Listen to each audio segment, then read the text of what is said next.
మన భారతదేశంలో వినాయక చవితి అంటే మనకి ముందుగా గుర్తొచ్చేది రెండు ప్రధాన నగరాలు. ఒకటి ముంబై, ఇంకొకటి హైదరాబాద్. ముంబై గురించి అయితే ప్రత్యేకంగా చెప్పాల్సిన పని అయితే లేదు. ఇక హైదరాబాద్ విషయానికి వస్తే మన హైదరాబాద్లో ముఖ్యంగా మహావినాయకులను ప్రసిద్ధి సంతరించుకుందంటే ఒకటి ఖైరతాబాద్, ఇంకొకటి చార్మినార్, అలాగే బాలాపూర్ కూడా. సో ప్రస్తుతం మనం ఇక్కడ ఖైరతాబాద్ వినాయకుడి దగ్గర ఉన్నాము. ఇక్కడ మహాగణపతిని అయితే తయారు చేస్తున్నారు. ఇవాళ 70వ సంవత్సరం కావడం వల్ల 70 అడుగుల వినాయకుడిని అయితే తయారు చేస్తున్నారు. సో ఈ సంవత్సరం ప్రజల శాంతి మరియు సుఖ సంతోషాలు ఆరోగ్యంగా ఉండాలని చెప్పి ఆలయ కమిటీ ఈసారి సప్తముఖ మహాగణపతిని అయితే తయారు చేస్తున్నారు. సో ఈ గణపతికి, ఈ బొజ్జ గణపయ్యకి 14 చేతులు, 7 తలలు, అలాగే పీఠంతో పాటు మొత్తంగా 70 అడుగులు ఉండనున్నారు. అలాగే మరిన్ని విశేషాలు ఇంకేమైనా ఉన్నాయంటే ఆలయ సభ్యులను కూడా మనం అడిగి ఇప్పుడు తెలుసుకుంటాము. సో 1954లో అయితే 1 అడుగు నుండి 60 అడుగుల వరకు అయితే మహాగణపతిని తయారు చేయడం మొదలుపెట్టారు. సో ఈ సంవత్సరం 70 అడుగులు, ఈ సంవత్సరం 70వ సంవత్సరం అవడం వల్ల 70 అడుగుల విగ్రహాన్ని అయితే ప్రతిష్ఠించనున్నారు. సో ప్రస్తుతం మరిన్ని విశేషాలని మనం ఖైరతాబాద్ గణేష్ ఉత్సవ కమిటీని అడిగి తెలుసుకుందాం. సో ఖైరతాబాద్ మహావినాయకుడికి సంబంధించి మరిన్ని విశేషాలు ఇక్కడ ఉత్సవ కమిటీ చైర్మన్ పర్సన్ గారు ఉన్నారు, వాళ్ళని అడిగి మరిన్ని విశేషాలు తెలుసుకుందాం. నమస్తే అండి. చూడండి, ప్రతి సంవత్సరము మనకు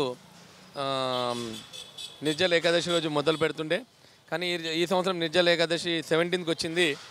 దాదాపు 76 రోజుల సమయం ముందు వచ్చిందనమాట. కొన్ని కారణాల వల్ల లేట్ అయింది. దాదాపు 60 రోజుల ముందు వినాయకుడి పనులు అనేది మొదలుపెట్టాము. మరి ఈ సంవత్సరం చూసినట్టయితే 1954 స్వర్గీయ శంకరయ్య గారు 1 అడుగుతో మొదలుపెట్టిన వినాయకుడు ఈ సంవత్సరానికి 70 అడుగులు కంప్లీట్ అయ్యాయి అనమాట. సో కాన్సెప్ట్ ఏంటంటే 70 అడుగులు 70 సంవత్సరాల కాన్సెప్ట్ మీద వెళ్తూ ఉన్నాం అనమాట. సో అరేంజ్మెంట్స్ అనేది డే అండ్ నైట్ సమయం తక్కువ ఉంది కాబట్టి రాత్రి పగలు అనేది మేము వర్క్ చేయించి పనులు అనేది కంప్లీట్ చేస్తూ ఉన్నాం అనమాట.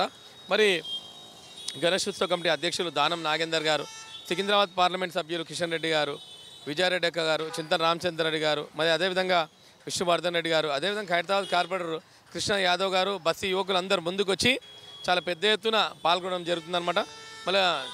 మరి దాంతోపాటు సందీప్ రాజ్ గారు, శిల్పి రాజేందర్ గారు కూడా ఎక్కువ టైం స్పెండ్ చేసి రాత్రి పగలు వర్కులు కంప్లీట్ అయ్యే విధంగా ఏర్పాటు చేస్తూ ఉన్నాం అనమాట. మరి ప్రభుత్వ పరంగా చూసినట్టయితే అన్ని రకాలుగా ఏర్పాటు చేస్తారు. బ్యారికేడింగ్, సీసీ కెమెరాస్ కావచ్చు, క్రెయిన్ కావచ్చు, అన్ని రకాలుగా వారు ఏర్పాటు చేస్తారు. ఖచ్చితంగా ఇంతకుముందు ఏ విధంగా జరుగుతుండేనో అదేవిధంగా ఈ సంవత్సరం కూడా సక్సెస్ఫుల్గా కంప్లీట్ చేస్తాము. ఒక భక్తుడు భగవంతుని దర్శించుకొని ఈజీగా వెళ్ళే విధంగా అన్ని రకాలుగా ఏర్పాటు చేస్తాము. ఈ సంవత్సరం మట్టి వినాయకుడిని నిర్మించబోతున్నారు. సో దానికి సంబంధించి ఏం చెప్తారు? అందులో ఎలాంటి కలర్స్ యూజ్ చేయబోతున్నారు? చూడండి, 2022లో మా నాన్నగారు స్వర్గస్థులయ్యారు. ఆ సంవత్సరంలో అప్పుడున్న కమిషనర్ గారు సివి ఆనంద్ గారు సార్, అదేవిధంగా లోకేష్ కుమార్ మున్సిపల్ కమిషనర్ గారు పిలిచి ఖైరతాబాద్ వినాయకుడు మట్టి రూపంలో చేసి అందరికీ ఆదర్శంగా ఉంటుందన్నప్పుడు మా నాన్నగారు, సందీప్ గారు, శిల్పి రాజేందర్ గారు, బస్తీ పెద్దలందరూ కూడా సరే చేద్దామని చెప్పారు. సో ఆ 2022 కూడా ఇప్పుడు కంటిన్యూ చేస్తూ ఉన్నాం. ఈ సంవత్సరం కూడా ఈకో ఫ్రెండ్లీ వినాయకుడిని తయారు చేస్తూ ఉన్నాము. తయారు చేసి ఊరేగింపుతో తీసుకుని వెళ్తూ ఉన్నాము. దీనిలో ముడిసరుకు అంటే రాజస్థాన్ క్లే అనే పౌడర్ ఉంటుంది. దానిలో వాటర్ మిక్స్ చేయడం వల్ల ఇది బంకమట్టిలాగా రెడీ అవుతుంది అన్నమాట. దానిలో పాటు వరిగడ్డి, వరి పొట్టు, ఉసికే, వైట్ క్లాత్, మూలలు, సుత్లి, ఇట్లా అన్నీ కలిపి ఇంత సుందరమైన వినాయకుడు రెడీ అవుతాడు. పోలీస్ బందోబస్తుకి సంబంధించి ఏం చెప్తారు? అంటే గవర్నమెంట్ నుండి మీకు ఎలాంటి సపోర్ట్ వస్తుంది? చూడండి, ప్రభుత్వ పరంగా దానం నాగేంద్రన్న గారు మరి అన్ని రకాలుగా ఏర్పాటు చేస్తారు. సపోర్ట్ పూర్తి పరంగా ఉంటుంది.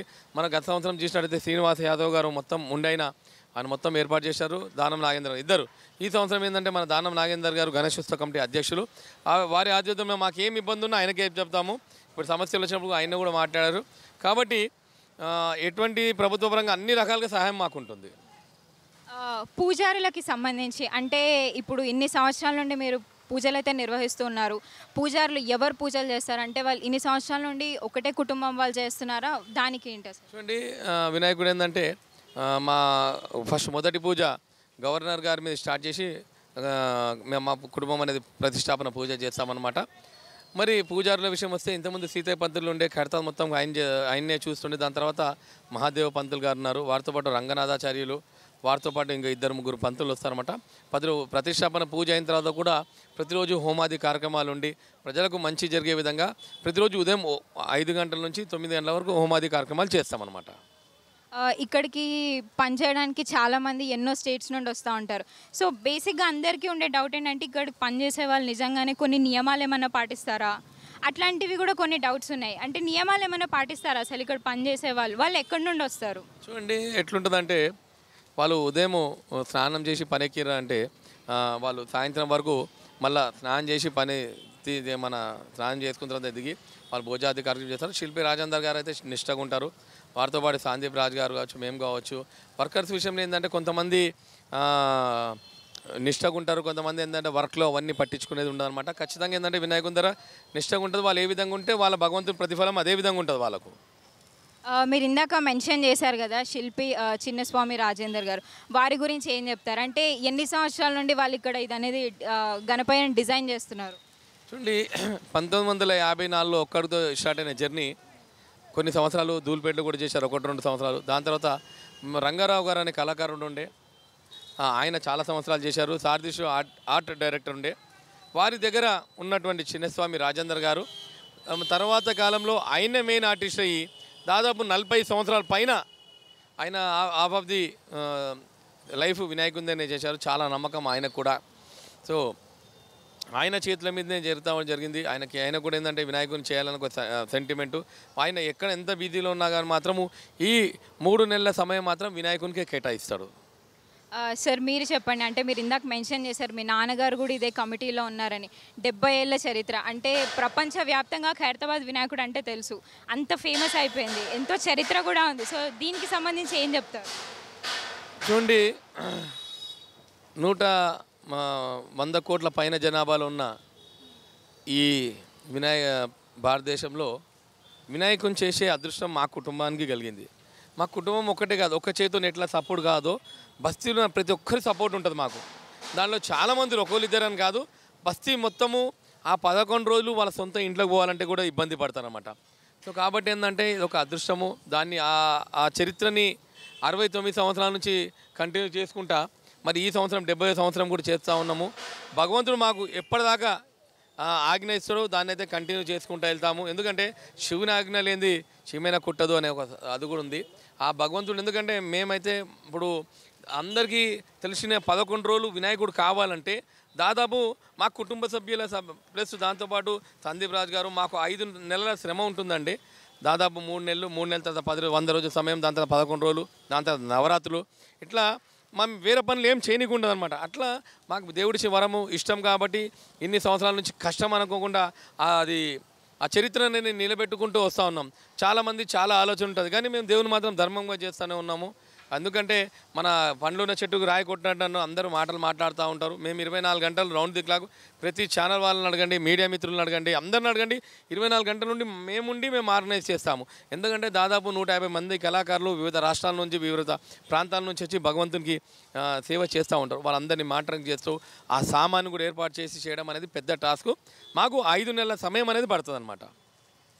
సార్ లడ్డు గురించి ఏం చెప్తారు? అంటే ఎవరు తయారు చేస్తారు, ఎప్పటి నుండి తయారీ అనేది మొదలు పెడతారు? అండ్ ఇక్కడికి నైవేద్యాలు, దేవుడికి నైవేద్యాలు అనేవి ఇప్పుడు రోజుకి 5 పూజలు అనేవి చేస్తూ ఉంటారు కదా, దానికి సంబంధించి ఏం చెప్తారు? అంటే నైవేద్యాలు ఎవరు తయారు చేస్తారు, ఈ కుటుంబం వాళ్ళే చేసుకొని రావడం, అట్లాంటివి ఏమైనా నియమాలు ఉన్నాయా? చూడండి, మొదటి పూజకైతే ప్రసాదం మేము ఆనవాయితీగా పానకము భగవంతునికి ఇష్టమైన చేస్తాము. చివరి పూజ కూడా మేము చేస్తాము. మధ్యలో ప్రతిరోజు దాదాపు 800 నుంచి 900 కులోర శనగలు, మరి ఆ రోజు భగవంతునికి ఏది ఇష్టం అనేది ఆ రకంగా ఫుడ్ రెడీ చేయడం జరుగుతుంది. ఉదయం నుంచి రాత్రి వరకు కంటిన్యూ ఫుడ్. దాంతోపాటు ఒక 2000 మందికి ఫుడ్ కూడా రెడీ చేస్తాము. దాదాపు 11 రోజులు, అంటే 11 రోజులు 10వ రోజు వదిలేసి 10 రోజులు మాత్రం ప్రతిరోజు ఫుడ్ ఉంటుంది. ఏంటంటే ప్రసాదం అనేది కంటిన్యూ జరుగుతూనే ఉంటుందన్నమాట. ఈ ప్రసాదం కూడా భక్తులు ఇస్తారు. ఒకవేళ 5 క్వింటలు ఇస్తారు, 2 క్వింటలు ఇస్తారు, వచ్చేసి ముందే ఇచ్చేస్తారు. 10 రోజులలో వారు దాంట్లో ఒక భాస్కర్ అని ఈనాడు రిపోర్టర్ ఉన్నాడు, ఆయన కూడా దాదాపు ఆ రోజు వాళ్ళ ఫ్రెండ్స్ అందరు కలిసి వాళ్ళు ఏర్పాటు చేసి ఒకరోజు ప్రధానం పంచుతారు. బ్యాంబినో కంపెనీ వాళ్ళు ఉండే కొన్ని సంవత్సరాల నుంచి ఇట్లా చాలామంది ఉన్నారనమాట. భక్తులు వచ్చి వాళ్ళు మొక్కుబడులు లడ్డు విషయానికి వస్తే కూడా పంపిణీ చేస్తారు. పులిహోర విషయము లడ్డు విషయానికి వస్తే ఇంతకుముందు తాపేశ్వరం నుంచి మల్లిబాబు గారు ఇస్తుండే ఆ లడ్డు పంపిణీ చేయడం కష్టం కాబట్టి మేము ఆ లడ్డు అనేది తేవడం జరుగుతలేదు. దాని తర్వాత శ్రీకాంత్ అనేది లంగర్ హౌస్లో ఉంటాడనమాట. ఆయన 2000 కిలోల లడ్డు తెస్తా ఉన్నాడు. ఇంకొక అతను కూడా 500 కిలోల లడ్డు వాళ్ళు మొక్కుంటారు అనమాట. ఈ సంవత్సరం మాకు ఈ వర్క్ కంప్లీట్ అయితే నెక్స్ట్ టైం మేము వాళ్ళ స్తోమత ప్రకారం నేను కిలో తెస్తాడా, 10 కిలోలు తెస్తారా, 20 కిలోలు తెస్తారా అనేది వాళ్ళు మొక్కుకొని నెక్స్ట్ ఇయర్ లడ్డు పెట్టడం జరుగుతుంది అనమాట. ఆ లడ్డు కూడా ఏంటంటే కొంతమంది పిల్లలు కాని వాళ్ళకు పనులు కాని వాళ్ళకు ఆ లడ్డు తింటే మంచి జరుగుతుందనే ఉద్దేశంతో అందరూ కూడా ఆ లడ్డు మాకు కావాలనే ఒక ఆలోచనలో అందరూ ఉంటారు. థ్యాంక్ యూ సో మచ్ అన్న, మాకు చాలా ఇన్ఫర్మేషన్ ఇచ్చారు. సో ఇది చూస్తున్నారు కదా ప్రస్తుతం ఖైరతాబాద్ దగ్గర ఉన్న పరిస్థితి. సో ఇలాగే ఖైరతాబాద్ వినాయకుడి గురించి మరిన్ని విశేషాలు తెలుసుకోవాలంటుంటే చూసుకుంటూనే ఉండండి News 360.